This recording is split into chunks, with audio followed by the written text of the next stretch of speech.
সন্ধ্যাবেলায় আজকে বসে বানিয়ে নিচ্ছিলাম কিছু মেহেন্দির জন্য কোন। আমি কিছুটা অর্গ্যানিক মেহেন্দি তৈরি করেছি, তো সেই জন্য কিছু কোন লাগবে, তো সেগুলোই বানিয়ে নিচ্ছিলাম।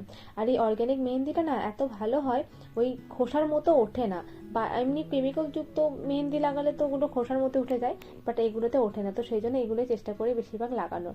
তো দেখো অনেক কটা কোন আমি রেডি করেও ফেলেছি। আর তারপর চলে গেলাম মায়ের কাছে। মা দেখি আজকে বানাচ্ছিল আলুর দম, তো এখানে জিরেটাকেও দিয়ে দিয়েছে আর সেদ্ধ করে রাখা আলুটাকেও দিয়ে দিল। আর তারপর দিয়ে দিল হলুদ, জিরে গুঁড়ো আর ধনে গুঁড়ো। তারপর দিয়ে দিল আদা বাটা। মায়ের হাতে নিরামিষ আলুর দমটা দারুণ লাগে খেতে। আর এখানে দিয়ে দিল নুন আর লঙ্কার গুঁড়ো। তারপর সামান্য একটু জল দিয়ে ভালো করে নাড়াচাড়া করে নেওয়ার পর এখানে দিয়ে দিল টক দই। তারপরে পরিমাণ মতো জল দিয়ে একটুখানি ভালো করে ফুটিয়ে নিয়ে দিয়েছিল একটু চিনি, সেটার ভিডিও আর করা হয়নি। আর এখন দিয়ে দিল কসুরি মেথি। তো দেখো আমাদের আলুর দম রেডি। আর এখানে ছিল মিষ্টি আর রুটি।